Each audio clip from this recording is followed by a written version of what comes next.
first Black Hills Leadership Development virtual event of this season. We're so excited to have you all here, and we're extra excited to be able to see all of your faces. So please, in the chat, feel free to introduce yourself and where you work. And then make sure to invite your friends to our next virtual luncheon. Let's see, getting started here, a little housekeeping. So this is set up as a Zoom meeting. So if you're not speaking, if you could go ahead and mute your mic to kind of clean up the sound and background noise a little bit, that would be wonderful. Let's see here. And then also, I'm going to put in the chat box here in a minute a discount code from our friends at the Bistro in Rapid City. If you give them the code BH Leadership, they will give you a 10% discount on your meal. So we're still kind of get to have lunch sometime, which is wonderful. We're really grateful to them for offering that to our members. Let's see here. And for right now, I am going to turn it over to Catherine Gressett, our friend from the Workforce Diversity Network of the Black Hills. They are our sponsor today, and she is going to take a few minutes and say a little bit more about what they do. Thank you so much. We're glad to be here and glad to be back together, and really glad to see Jared. So this is the good thing and the bad. We can bring people like Jared back into Rapid City virtually. The Workforce Diversity Network, some of you know us and some of you don't. We are a nonprofit. Our whole focus is on educating businesses on hiring and retaining people that are become disabled. And in your lifetime, at some point, just with age comes disability. So this is an issue that we will all face. We have our NDAM, which is National Disability Employment Awareness Month, coming up in October. It will be October 6th. It's also virtually. We're doing it as a statewide event this year. And we have our keynote speaker from JAN, which is the Job Accommodation Network. And when you think about accommodations right now with COVID, since March, we have been doing different accommodations for people, especially with Zoom. So that's the good thing that will probably come out of this. We're realizing that a lot of people can work remotely. So Jan, Tracy from Jan, she is a national speaker. We'll talk about accommodations in the workplace. So if this can apply to everybody, whether you're a business or an individual, to know some of the different things that are out there that can keep you working so that you aren't out of work, that you can be accommodated. And the other thing that's exciting at Workforce Diversity, I've been certified in Windmills Training, which is a national training program, and it has 4 different modules. We'll be doing that. Some of those virtually as well. It's a free training. And the big thing there, which we've always focused on, is just focusing on people's strengths. For all of us, we all have things that we're great at and things that we're not good at. So it's all about finding those strengths. And when you know those strengths, it helps with a lot of the different conflicts that can come up within the workplace, because you know what people are good at and you know what you're good at yourself. So that's the things that are happening with the Workforce Diversity Network. We're really excited to sponsor Jared today, and looking forward to hearing from him. So I'll turn it back over to you. Thank you. Thank you, Catherine. We really appreciate you and your team sponsoring today's luncheon. Now I have the pleasure of introducing our speaker, Jared Narlock, who is joining us today from what I presume is sunny Florida. Jared has a passion for helping others on their growth and development journey. He is a former vice president of team development and has held the role of director of learning and organizational development for 2 different organizations. He is a professional speaker and consultant specializing in leadership development, communication, engagement, and team development. Jared has more than 15 years of experience in adult, corporate, and continuing education with a focus on leadership and talent development. Jared is also a veteran of the United States Air Force. He obtained his master's degree in public administration and enjoys volunteering, coaching, services to the community and nonprofit organizations he partners with. He finds joy in running marathons and obstacle course races, along with outdoor activities with his wife, Nicole, and their son, Katie. And then just a heads up before Jared starts, his contact information will be sent out to you after this. And this webinar or meeting is being recorded. So as you're taking notes, don't worry, you'll get all of Jared's slides. Jared, thank you so much. Excellent, thanks so much. And Shelley's going to hand over control, and I'm going to move the slides here in a second, so you'll see me pop back up in one moment.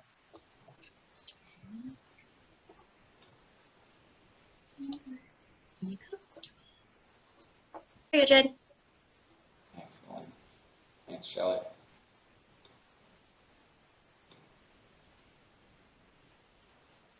All right.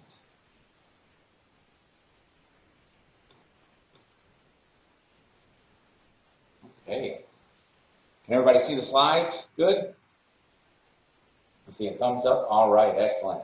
It's nice having two monitors. I get to see slides on one, get to see so many of the wonderful faces on the other. And it is a pleasure. I got to see some of the chats come through. And hello to you all. I saw Debbie in there and a few others that said hello, and just warms my heart to be able to see that and connect with you all. And for those that don't know me a little bit further on my background, I am Jared Narlock, and I have had the pleasure of working in adult education, organizational talent development for over 15 years now, and have been a leader in various organizations, was a vice president of talent development at what is now Monument Health in Rapid City, and such a pleasure, was there for about a decade. And before that was in the Air Force, and was with a healthcare system in Central Oregon before coming here close to my parents and my son, Caden, who you can see right there, and he's quite a bit older now, but loves being by his grandparents here in Florida, and originally grew up in Florida and Georgia. And I'm so thankful to be here now with a pediatric healthcare facility, and love doing this work. I work externally as well with different organizations from a coaching and leadership development perspective. And in that journey is really what brought me to the content that I'm going to be sharing today. And that content is what I call peaceful power leadership. And we're going to talk about becoming a peaceful power leader, how to shed fear, live courageously, and own your peace. And this was a journey that was many years in the making. And it came from a place that was really a hustle for my worth type of mentality. And I noticed it wasn't just me doing this, where I was getting, the results that the organizations that I was a part of needed. I was, serving those in a leadership capacity as both a formal and informal leader, and some wonderful team members. But I had many moments where it felt not good enough, or it felt disheveled or disjointed. And I was hearing the same thing from leader after leader that I was coaching or working with in a development capacity. And ultimately, I thought there has to be a better way. And I actually hit my tipping point in March of, about 2.5 years ago, and really started to venture out on this journey of research. And I interviewed different thought leaders, different social science researchers, and found some really cool things that I started to work on for myself, as I know I was having struggles, and started to work with individuals that I was facilitating leadership development opportunities with, and they started to see the same results that I saw about truly aligning these 6 pieces that we're going to talk about today at a very high level to embrace peace in a very unique way and a sustainable way. And I'm going to talk about, though, how, at first I thought maybe this was just my journey, what I'm experiencing. And then I started to find data that really aligned with this. And so I'll talk about that in the first part, the case for peace. Why is that, and what's being seen here? And then the 6 actions around peaceful power leadership. And then finally, the biggest piece. Thank you so much for joining today. And you all took the initial step and investment to say, okay, I want to go, I want to listen to this. Or if you are watching the recording, but take this from awareness to application. And that's a hard piece. And what we talk about today, I'm going to talk about, like I said, at a high level, but some of the pieces that I'll give that'll be sent out are actionable exercises to go from reflection to exercise to application. And that's such the big piece of making this a part of your daily routine and working towards that inner peace. And so the first piece here is those statistics that I was talking about. Now, I was hearing this firsthand. I was experiencing this firsthand as a leader in different organizations, that I felt like I was in a sink or swim environment. And what I found was Gallup shared some research about 2 years ago that companies shared they missed the mark 82% of the time on hiring high management talent. So essentially they were saying out of 10 leadership hires, they felt only 2 were meeting the needs or exceeding the needs of what the organization expected. And I just thought that cannot be right. I have worked with so many amazing leaders that are striving to do their best, and you're telling me these people that made it all the way through the interview process, got the job offer, and then the organization is saying, no, they weren't the level of talent. And at the same time, I've heard those same leaders share that, hey, the organization said they were going to do this, they said they had this, and then within 2 to 4 weeks, I'm there, and I feel like I'm trying to keep my head above water, and I'm trying to ensure that, I'm meeting the needs of the organization, I'm meeting the needs of this new team. And I talk to different leaders and they say, yeah, it's really, truly is that sink or swim environment. Good luck. And, hopefully you'll make it work. And you hear that and it starts to tie into realizing, okay, there's a problem here. There's a problem in the disconnect between a leader wanting to bring their best, an organization hoping for the best, and how they partner together. And ultimately, who else this impacts is so huge, which is the rest of the workforce. Those that they have the opportunity to lead.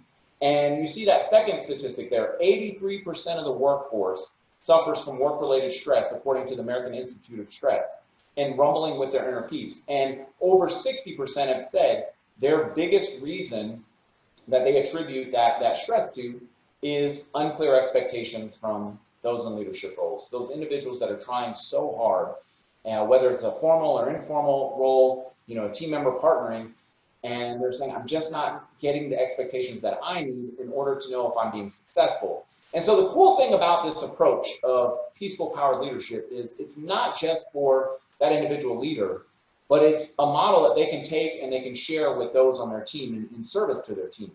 And the other big piece, and the one statistic that correlates with that Gallup information, is another statistic from Gallup that Gallup has found from these team members that they've said that only 2 out of 10 leaders coach successfully.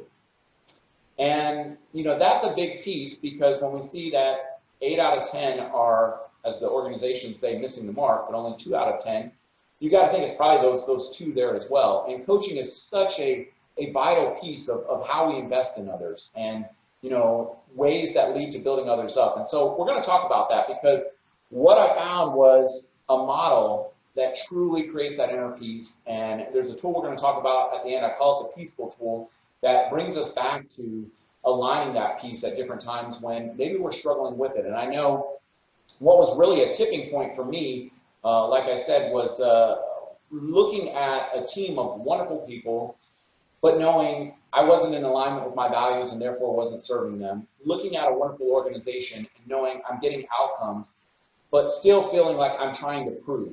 And my piece was out of alignment because I truly was trying to get the label that I thought people wanted and to provide them pieces that weren't in alignment with my values. And we're going to talk a lot about value alignment and how important that is and talking about that. Because what I ultimately found in search of this is I didn't really know what my values were. And it created, and when you hear that, you might say, oh, well, I know my values. But I'm going to encourage you to really do some reflection here and see, because I thought I did as well. And so the next piece that we're going to look at here is a quote from the Dalai Lama. And it really sets the stage for the foundation of becoming a peaceful powered leader. Now tell me if this resonates with you, just thinking about it. I can see some of your faces as well. But don't let the actions of others destroy your inner peace. Anybody ever experienced that? I know I have. And I've had that happen where I'm having, a great day and something happens, for instance, I remember one time walking out of a meeting with a team member and I'd given this presentation with the team member and I thought we did an awesome job. And we walk out and the individual, she said, oh boy, we're in for it. And I said, what do you mean? And she said, well, when we were walking out, didn't you see our leader's face? She did not look happy. And I started thinking, I thought, well, no, I didn't, but, what do you think she was upset about? And the individual, my team member, was like, I don't know, it could have been this, it could have been this. And the time went on, and I'm thinking, what's going on here? I thought it was a good job. And I'd gotten an email to actually talk with my leader about 4 o'clock that day, and this was 10 o'clock in the morning that this had happened. And I thought, oh my goodness, I don't know what I'm walking into. And I walk in, and she starts to talk about something completely different. I'm like, okay, and I'm answering questions. And I said, hey, any feedback on the report today? And she said, yeah, it was great. You hit this, this, and this. You guys did a wonderful job. And I said, oh, okay, because, team member and I, we were talking, and we noticed, you had made a face at one point. And she said, oh my goodness, that had nothing to do with you. I just, looked at an email, and somebody had sent me something, and I was really frustrated by it. I thought, oh my goodness, how much one facial expression allowed to influence my day over the next six hours. Why would I do that? Why would I do that? And so the foundation of this inner peace is setting and owning your reality. And this is such a big piece. And one of the thought leaders that I had the opportunity to interview as I was researching this material was an individual by the name of Cy Wakeman, who does a lot around accountability and drama research. And she talked about, that ownership mentality. And as we were talking and I was reflecting, I remembered an instance years ago where I was in this session with a group of individuals, and I said, has anyone here ever owned their own business? So think about that. I think we have some people on the line that, have been entrepreneurs in different ways, but this applies to anyone. And this is truly the foundation. We have to be able to set and own our reality. And so one individual, she raised her hand, and I said, you've owned your own business? She said, yes, I did. And I said, did you have any employees, that were on payroll? And she said, at its peak, 11. I had 11 on payroll. And I said, how important was every interaction and with customers, with each other? And she said, oh my goodness, it was so important. Every interaction, every phone call, every penny. She said, there were nights that I went to sleep, and I wasn't sure how we were going to make the next payroll. And she said, there were times where I'd overhear a conversation, and I thought, oh, I need to connect with them for a coaching perspective, or, oh, that was great. I want to make sure to reward and recognize them, because she said, I wanted them to feel as though they were owners as well, because I knew we weren't going to make it if they weren't treating this as though they own this business with me. And that was such a vital piece. And I said, how about now? Because she said, I actually sold the company, and she was working part-time in this organization that I was speaking at. And I said, your job today, do you treat it with that same ownership mentality that you did that business? And she kind of smirked a little bit, and she said, you got me. And I said, no, I wasn't trying to get you. And she said, no, you're right, but I don't think about it the same way. I don't treat it the same way. And she said, there's no reason for that. I could treat it as an owner. And she said, I would make decisions differently about how I went about my day. I would make decisions differently on the type of interactions that I have with my team members and the conversations that I have, or the suggestions. But she said, I'm not doing that. But I have every capability to be able to do that. And I want you to think about that. How are you owning the roles that you're in? Because it really does set the stage on what our reality looks like. And owners, they truly grow. They look for development opportunities, things that may take them out of their comfort zone. I can't tell you how many leaders over the years of my experience have said, Jared, I want to do this, but I'm not getting this from my leader. And I'll ask them, I'll say, hey, have you talked with your leader about this? And the majority of the responses are, not yet, I'm not really sure how to bring it up. Okay, how can we work to make that happen? And every once in a while, I'll get someone that says, yeah, I talked to him about it, and here's what happened. And I said, did you bring it up in a way that, if someone brought it up to you and you didn't have any background or any, awareness around it, that it would be clear? And the majority of the time, they stop and they'd say, no, didn't bring it up to them to that extent. And, so often we haven't set the stage of, hey, you're the leader. You have the ability to set the foundation for what goes forward. You don't have to wait. And we get caught up waiting, and sometimes we fill in false narratives because of that. And it becomes a struggle with our peace. And we're worried about what's going to happen here. I need this to happen. What do I tell the team? They're waiting on this. When in all reality, we can have a simple conversation. And that's a big piece. It may be uncomfortable for us, but if we really want to see that outcome, how do we make that happen? And owners truly pay attention to what they say. This is so vital. And we're going to talk next about building others up and our emotions. And I don't know about you, but there have been different times that I've said something out of emotion that I wish I could have had that moment back. But I can't have that moment back lots of times, but I can have a conversation to work to try and circumvent and correct that as much as possible. And if trust was hurt, extend trust in different ways. Because that third piece, understand the power of choice. Just as that individual who once owned the business said, I have the choice to own what I'm doing each day in my mindset or not, and the way that I impact others. Same thing as I have the choice to talk to that leader if I'm not getting the expectations that I need, if I'm not getting accepted. I have the choice to build the strategy, and I've done this in the past, and it's been so freeing to go to my leader and say, here, I worked on this, and them saying, oh my goodness, thank you for being a go-getter and going forward. Yeah, let's go forward, because they've got a lot of other things going on. And we're going to talk about how this cascades and how it builds off. But the foundation is the accountability that comes with setting and owning your reality and knowing that I always have a choice. What's my next step? And am I asking questions? And becoming a peaceful, powered leader is all about questions first. Have I asked the right questions to myself to be able to create that next step to set and own that reality? Or am I allowing false narratives to come in? Because that does happen at times. It's part of the way our mind works. I don't know about you, but there have been times where I've been in a movie. I remember the most recent Mission Impossible. Our family saw that in the theater, and there was an individual a few seats down, and she was on the edge of her seat. And there were different pieces. I think one, if I'm remembering the one correctly, Tom Cruise was hanging from a plane, and you could just see her in the moment. And I thought, that's so interesting. Her brain really believes what's going on right now.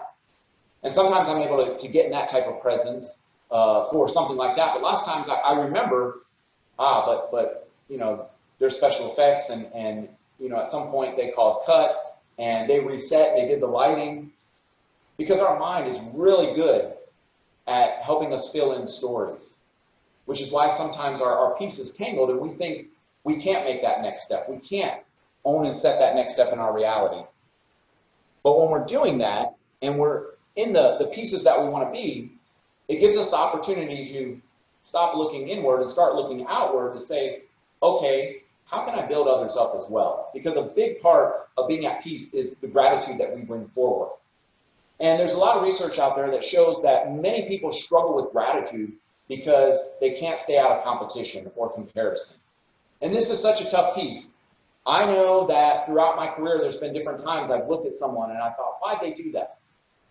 And I didn't assume positive intent, and they got something that I was hoping for. And I'm thinking, well, you know, if I did that, then I could have did this. And in all reality, I should have been saying, great job. This is what they did. This is how it helped. And I've had some wonderful team members that I've missed out on those opportunities to display gratitude because I was worried about the comparison, the competition. But peaceful power leaders truly, when they set and own their reality, they keep their narratives in check, and they're looking for ways to build gratitude, and they remind themselves, this is my journey. My journey is very different from that person's journey. We may have the same title, we may appear to be on the same path, but I don't know what happens when I'm not around. And ultimately, I've got to think about and work, you know, on the reality that I'm setting for myself. And when we stay out of comparison, oh my goodness, the joy that we can have in bringing forward gratitude. And we also, in building others up, need to be able to embrace our full spectrum of emotions, because, as I said, our mind does sometimes play tricks on us. And we'll, you know, fill in the narratives of the story, just like that day when I walked out of that meeting and my team member said, did you see our leader's face? Oh, I filled in an entire story. In fact, I remember one team member saying, oh, I've got to go meet with our leader. And I said, oh, you better watch out. She doesn't look to be happy today. Oh, really? Oh, yeah, be careful. On what basis did I have to say that? But I really believed it. I believed it in that moment. And so when we're building others up, it takes that focus out of comparison and out of the judgment into true gratitude. And I don't know if you've ever sat down and if you've been frustrated with someone, wrote out, and I encourage you to try this exercise, write out 7 to 10 things that you're grateful for about that person. Now, number one, if you're trying to write out 7 to 10 things and you say, I don't know them well enough to do that, okay, then how do you get to know them well enough if you're allowing them to take that space in your thought process right now? What can you do to embrace them and step into that? And if you do know them well enough, if you get to number 7, I can guarantee you your emotions are going to change. And there's some science behind this and some research behind this. And when it talks about a full spectrum of emotions, one of the individuals that I got to interview in my journey, her name is Natalie Kogan, and she's a PhD researcher in social science. And I love this, and I've carried this with me. She said, Jared, I don't look at emotions as positive or negative, because we have all these emotions in us as human beings.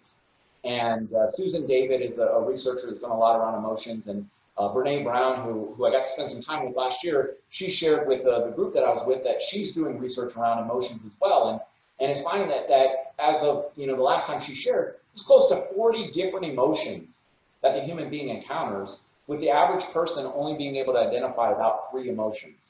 And so while we think we're angry or someone else is angry, it could be something very different. It could be frustration. It could be a multitude of things.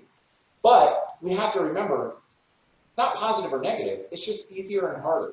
They're a part of us. And so how do we learn to embrace those harder emotions so that we can get back to those easier emotions? Because so many people try to keep those harder emotions away, and we find defense mechanisms. I remember this manager that I was working with, and she said, she would have a defense mechanism of cleaning. If she was at work, she'd try to clean her office up. If she was at home, she'd try to clean the house, rather than embrace that emotion in a healthy way and realize, hey, I've got to get used to embracing that so that I can respond and get back to these emotions. Because what she found was, and this is why I bring emotions up and building others up, when we're struggling with our emotions, we often focus it outward. And we sometimes say things that we'd like to have back. We sometimes do things that we'd like to have back. And we take away those moments where we did extend gratitude. And so as leaders, look for the opportunity to build others up, understand emotions and that emotional intelligence, so that we can also help, because that is a way in helping building others up, in explaining how do they get to those harder emotions at times, to be able to spend where we want to be in those easier emotions. And then from there, peaceful power leaders have service to others over self-service. And one of the times that I so vividly connect with as a leader, and I carried a lot of shame for a while with this, was a point where something happened, and I was a part of a project team. And I wasn't the lead, but I was one removed. And so, there were 2 leaders that were leads, and then there were 2 sub-leaders. And this incident happened that affected a lot of people. And ultimately, I saw it, and I'm like, whoa, I don't want to be anywhere near that. But my team was aware of it, and it was impacting so many employees in the organization. My team was coming and saying, Jared, what's going on? What are we going to do? We have to help people. And I just kept thinking, well, and I was sharing, these 2 are working on it.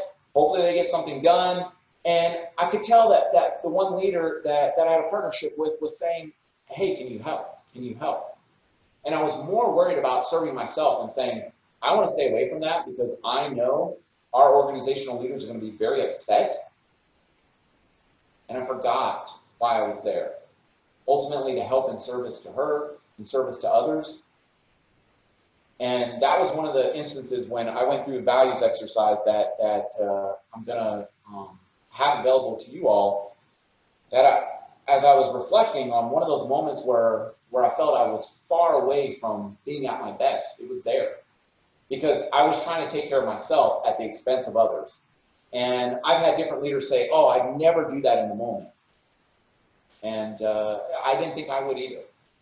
But when you're faced with that moment, and you may be struggling with your values, you'll find out. You'll find out real quick. Now today, I've had the conversations that I need to have. And part of that service to others involves connecting leadership to our values. How many of you have talked about with your team, regardless of if you're in a formal or informal leadership role, have talked to your team about your values? Have talked to your family members about your values? That was a big one for me.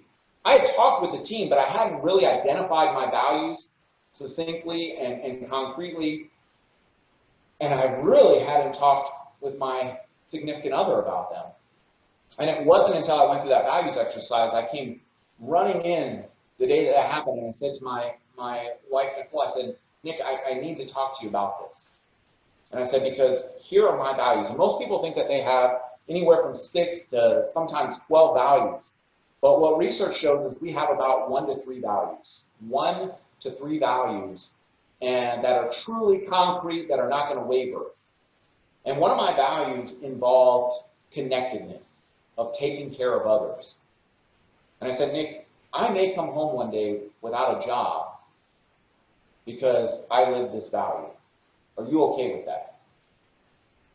And she knew the journey I'd been on. She knew that the inner rumblings that had happened, and she said, it's about time. I'm so excited for you. Yes, we will figure it out if that were to happen.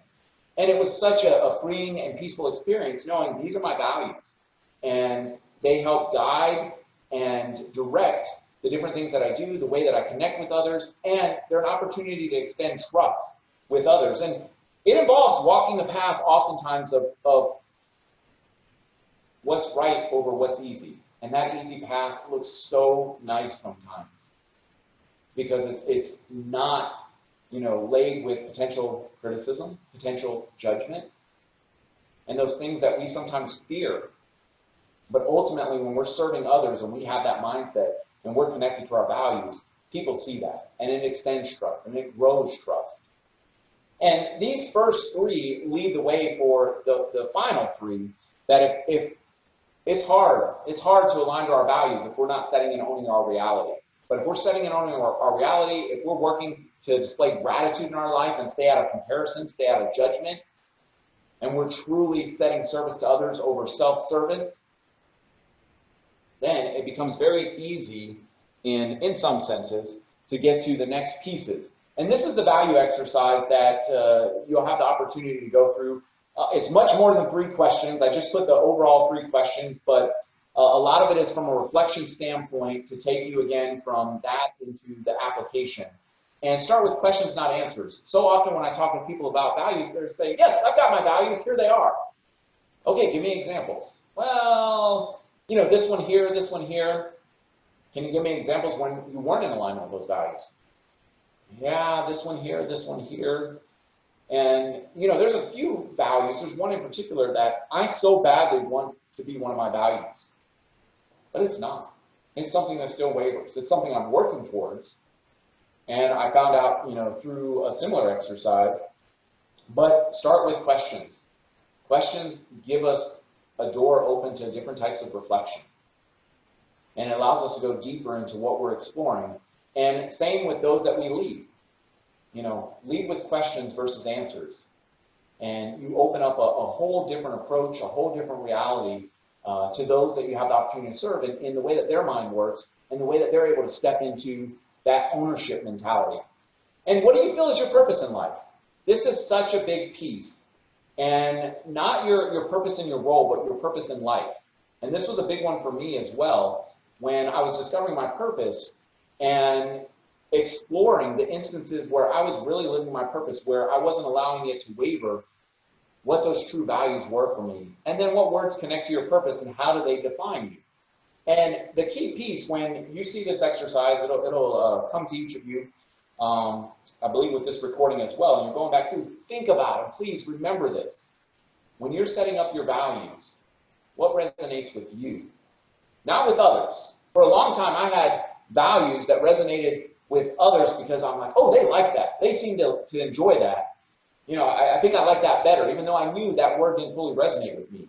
It wasn't as cool or as unique. And so I thought, well, I'm going to choose that because that seems to resonate better. It's about your exercise for you, because in the moments where you're faced with serving others the right way over, maybe stepping into what would be in your best interest, but not in the interest of others, it's going to matter. It's going to matter. And it's that piece, the piece of the puzzle that maintains the peace when you lay down your head at night or in the morning, whatever shift you're working, to be able to say, I'm in alignment with my values. And I'm continuing to make those choices that I can be proud of and that those around me, are hopefully proud of. And from there, we go into investing in others. And this is the shift that you may say, well, what's the difference between building others up and investing in others?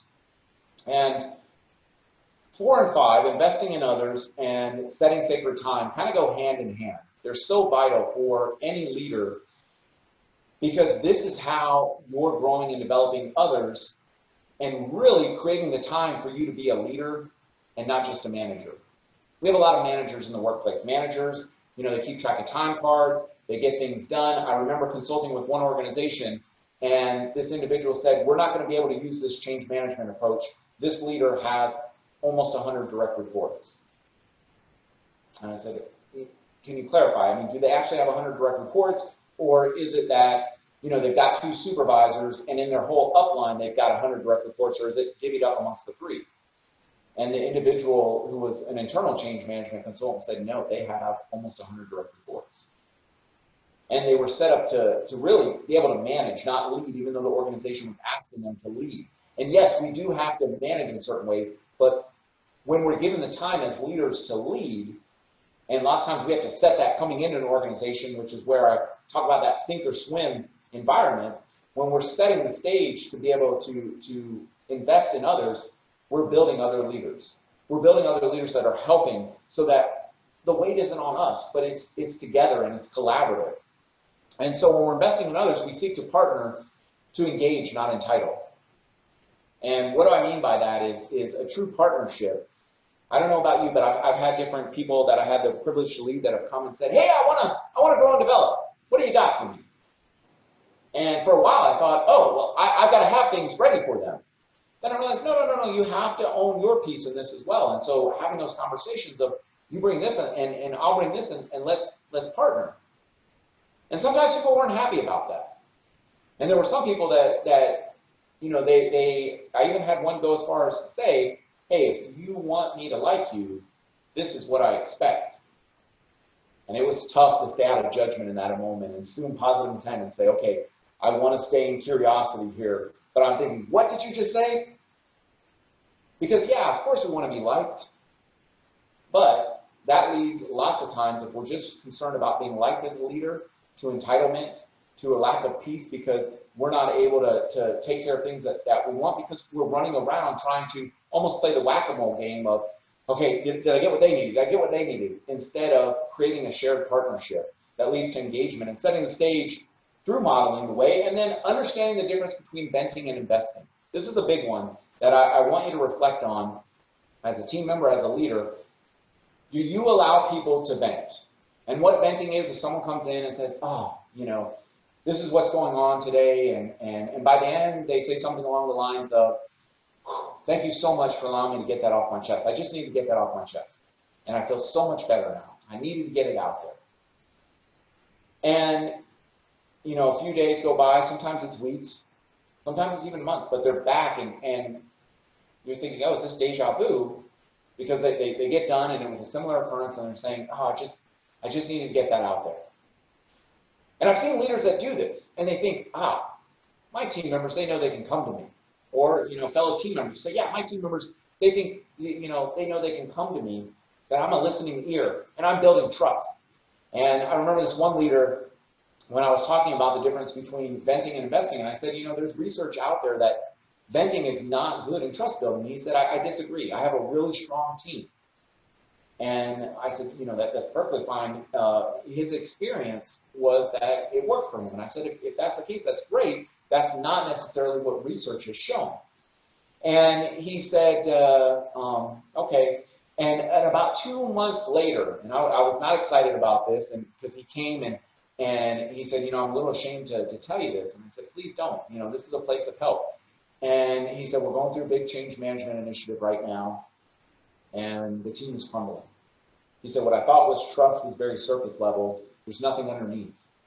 And he said, my team doesn't have the skill set to talk to each other. And, you know, I thought I was building trust, but as they're coming to me now and I'm saying, hey, I need you to talk to this person, they're not equipped to do that. And they say, no, you know, you're the one that I talked to. You're supposed to take care of that entitlement versus that engagement. And so we did partner together, and he was able to work towards investing. Investing is being deliberate in our time, being deliberate of what we do in that partnership so that it helps them, it extends, it helps the team, it helps us, and they're excited about it as well. And that takes a deliberate effort, which brings me to number 5 of setting sacred time with yourself. Now, this is so key. That word sacred is vital. Think about what sacred means. In fact, you know, feel free to pick your phone up and look it up. But truly sacred time, that means that is valuable time that we will not allow to be compromised. And I want to ask you, when you are setting time one-on-one with a team member, do you treat it as sacred time? That you're fully present, you're right there in the moment? Or, you know, are you on the computer, I just got to check this email, or I got to take this call? And I've had team members let me off the hook and say, oh, you're in a director role, you know, your time's very valuable, you take that call. Well, no, the person on the other end, they're a human being, just like you. And right now you're in front of me, and that call can wait. And making that connection. And I've seen a lot of leaders go to that extent, and that they try to give that sacred time to those that they have the opportunity to lead, but they're still struggling with their peace because they're not doing that for themselves. And this is truly time that you treat that way, that you don't allow to be booked over. And I've had so many leaders say, yeah, I can't set development time with myself. I just don't have it. You know, something comes up, or you know, the way life works, the fire comes up and I got to put the fire out. And, you know, this person needs some time, and so that's the available time I have. It just doesn't happen. Well, that does not sound like sacred time. Sacred time is time that we're able to dedicate to our development, because it's really important as a leader to be able to continue to develop and reflect. You know, what's working well?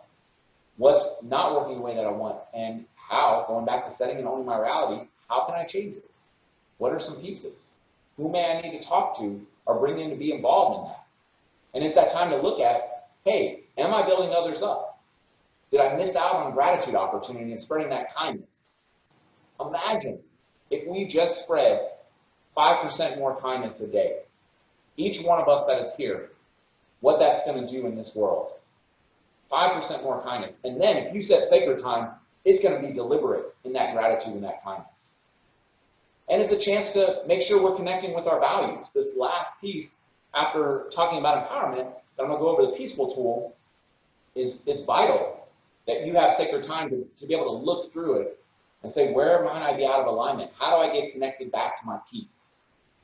And so that sacred time is vital. And if you're saying, okay, you know, how do I get to that point? One thing that I always do when I'm in person sessions is, if it's like this, it's over lunch, I'll block out the rest of my day and I'll let people know, hey, because last time it's at a conference or something, I've got, you know, 6 or 8 slots available in 15 or 30-minute chunks between now and the end of the conference for anybody that wants to sit down for a one-on-one and go deeper into this material. Same thing here. I've got some times blocked out over the next 3 weeks that if you say, Jared, I want to connect further, can we get a 15-minute chunk to dive further into this? I want to hear more about, you know, I'm struggling to get that sacred time. I got a great technique and exercise that you can go through to get there, and I'd love to share that. So feel free to connect and grab one of those slots. And Josh is going to have some of that information to share so you can connect further. And then the final piece is empower themselves. Peaceful power leaders empower themselves and create an environment for others to succeed. And I don't know about you, but I've heard sometimes leaders say, you're empowered, Jared. And I've thought about this because there's been different times I've said that, and I've realized, you know, I can say it all day long, but if the environment's not set up for people to feel comfortable to step into that empowerment, they're not going to do it. And so how, as a leader, am I creating that environment? Am I scoping things correctly so people know the right questions that they can ask? Am I being consistent in giving people my time? And I said that at the beginning, that this whole model is focused on consistency in time, giving yourself time, giving others time, and being consistent. And when we do that, it really allows us to align to that level of peace. And now I know day in and day out, consistency doesn't happen, but it's consistency in the way that we operate, you know, with our values, with the way that we show gratitude, with the way that we connect to others. And so empower themselves and others to create that. Look at your environment. What are you doing that makes it easy for someone to step into that empowerment and own it? And are you doing it? And if you're setting and owning the reality, you are probably doing that and stepping into that piece. And so the last piece I want to share is this document, and this document's available, and I'll provide it to Josh as well to be able to send out. There's some additional exercises. If you're interested, you can reach out to me. But this is the Peaceful Tool. And I was never big on acronyms. I wasn't one that liked acronyms until I came across Brene Brown's Braving Tool. And Braving is an acronym associated with trust. And it was one of the first acronyms that I saw that I said, oh, every letter serves the true purpose. And when I was working on this, I just by chance came across peaceful. As we talk about being a peaceful powered leader, and it aligned perfectly to kind of that cheat sheet that maybe I am having a rough day and I'm struggling and I'm saying, okay, right now I feel like I'm out of peace. How can I step into a choice of ownership, of setting and owning my reality and going through? And it applies to different situations. It applies to different pieces. And so the P is, P starts with accountability, first and foremost. So often people, when they're struggling with their peace, they're focusing outward. They're pointing outward and saying, okay, this person's got to do this, or if this person would just do that. Well, the reality is that's probably not going to happen, but what can I do? What can I do to make a next step towards what I'm looking to get towards, what I'm hoping to have occur? And then E is embrace your full spectrum of emotions. Understanding right now, if I'm struggling and I feel like I'm out of alignment, am I embracing this emotion? Or is it the fact that I'm trying to push it away and I know I need to go there, but I'm struggling with that? How do I open it up and go into it? I know it's going to be gritty and I know it's not going to be as clean as I'd like. And it's going to be hard, but I need to do that. And the more that I do that, the more comfortable it'll be. Doesn't mean it's going to be easy, but the more comfortable it'll be. And I can get through it quicker and back with those easier emotions that I enjoy being in. And then the A is assume positive intent with others. Again, our mind sometimes will fill in those false narratives that'll take us to a place out of peace, just like that Dave walking out of that meeting, instead of assuming positive intent with others. And I've had people say, oh, Jared, I can't do that. Oh, I've been burned.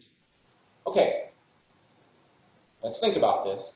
Let's be fact-based, which is so important in setting and owning our reality as well, that we stick to the facts. What do I know for sure? And when I stick to the facts, I know for the leaders that I've worked with around this and for myself, that yes, I've been burned a few times. But the number of times that assuming positive intent has opened the door to some beautiful collaboration, some wonderful connection, some excellent kindness opportunities far, far, far outseas those few times I've been burned. And so am I able to assume positive intent? You bet. Now, I'm going to make sure I have healthy boundaries. If I don't know this person that well, I'm going to assume positive intent, but I want to create boundaries that allow me to do that. And then C is create kindness opportunities. How are we creating that? And if you don't take anything away from today to apply, except for one thing, I'll ask you, that 5%. That 5%. 5% kinder, starting it each and every day. Take that as your application. I hope you take a lot more than that, but if it's just one thing, take that and say, how? How can I spread just 5% more kindness a day? And the opportunities that come forward are pretty cool. And then empowerment is step into, not given. Remember that. If you're looking for someone to empower you, how can you set and own that reality and say, I'm going to step into it? You know, my leader did say I was empowered, but I don't fully understand what that means. Okay, great. What do you need to do to have that conversation? What are the questions that you need to ask to clarify so that you know what that looks like? So there's shared partnership and that accountability. And then the F is find your power. What's your power in that leadership to others? Empower in a good way in that you can extend it. With some people, it's a listening ear, to be an active listener, to be able to extend empathy, to be able to help them embrace their emotions in certain ways. It's probably going to be different from person to person, but find out what it is for them, because it's a great connection point, and it's a piece that both builds up and invests in others. And then understand.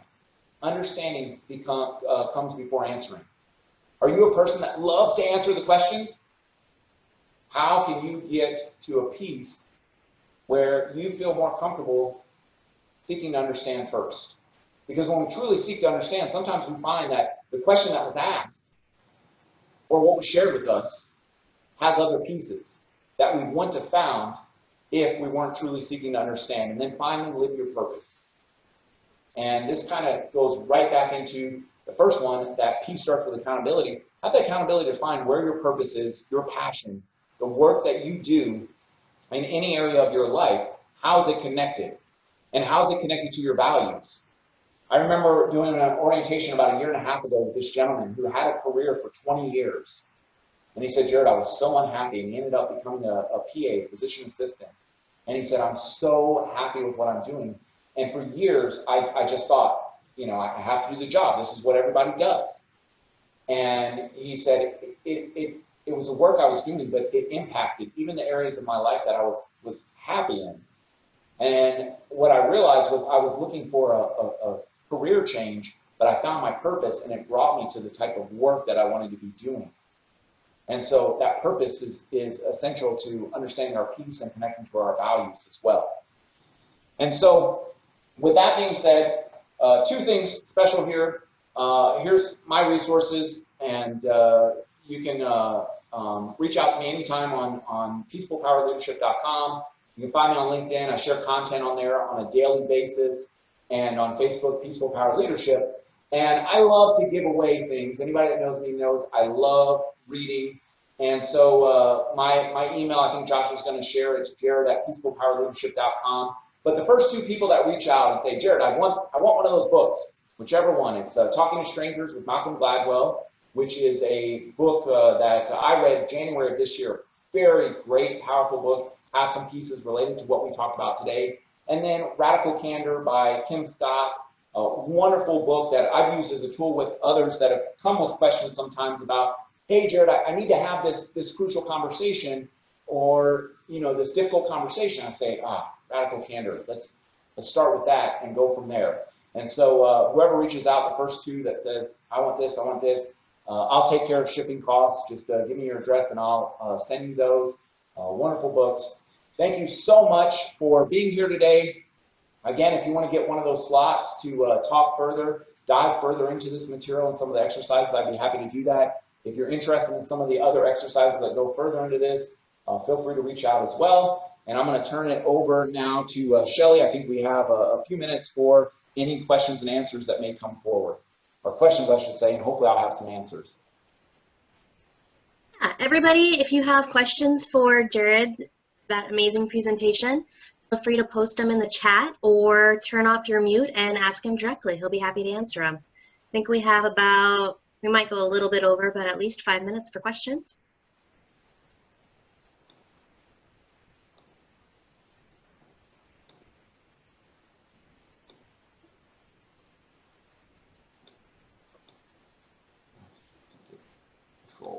Okay. Jared, I'm not seeing any questions. Do you want to tell everyone a little bit about the book you're giving away? Yes. So the other book that Black Coast Leadership Development has purchased and giving away is called Failing Up by Leslie Odom Jr. And a lot of people got to know Leslie since July when he was in Hamilton, and Hamilton came available. And so many people wanted to see it, like my wife and I did. We watched on Disney Plus. But he talks a little bit about the experience of Hamilton, but just failure and how he embraced failure in his journey and the level of success that he had. He was one of the youngest people to be on Broadway with Rent, and then for a long time didn't have the experiences that he thought he was going to have. However, you talk about setting and owning your reality. Leslie did that. And so when I thought about what was the right book based off of what we were talking about today, his book. It's a short read. You could probably read it in about 3 to 4 hours in a few sittings. And it's just powerful, powerful, powerful material. So thanks for bringing that up, Shelley. Good. So we have right now, we have 43 people on. Would you like to pick a number between 1 and 43, and we will pick the, that'll be the winner of the book? Excellent. We'll go with 32. 32. Let's see here. Let me count down on my screen here real quick. Okay, it looks like Brittany Niles, Niles. I see some were pretty quick. I missed them. They were putting them in the chat, numbers to choose. Sorry, I missed them. Brittany, if you would like to private message us your address information, we'll get that out to you. If not, we will pull up your email after the call. Let's see. Or do you have any other closing notes you would like to share with anyone? Yeah, I just saw Josh send a question. What has been your inspiration to make big changes in your life? Great question, Josh. You know, this is one piece where I actually talked to a friend a few years ago, and I was telling the individual about one of, you know, the people that inspired me. And she said, you know, Jared, I get the sense that you know, you feel you couldn't share and impact people's lives the same way this person has. And I said, well, yeah, this is such and such. And she said, well, I need to let you know you've done that in my life. And I really hope you continue on because you put a lot of time, energy, and effort into what you do. And not just in your career. She said, I've seen you do it outside, you know, with groups that you volunteer with boards that you serve on. You have a passion for helping people. And that's always been a driving force because she was right. And, you know, there's times that my son and I, he'll come home from school and he'll say, you know, Dad, we talk about moments because so often people say, I had a really bad day today. But oftentimes, even in those bad days, we still have some good moments. You know, I recently found out a really tough health issue with my father. And, you know, I don't know what's going to come of it. We'll see. And while that was a tough moment when I found out, there was about 3 other great moments that day. And, you know, I'm able to have those conversations with my son as we've talked about it and still living my purpose of helping others grow and develop and inspiring them to take action in any area. And so knowing that people are wanting to learn, wanting to develop, and sometimes they don't know that next step, Josh, that would be the reason why that inspiration to make the changes in my life, to continue to grow, to continue to develop, to seek, find that peace so that I can help others and truly live those pieces that I talked about now, not just in my career, but in any aspect. And it's been a fun and wild and enjoyable ride. I appreciate that question, Josh. All right. Anybody else have any questions? We have a few more minutes left.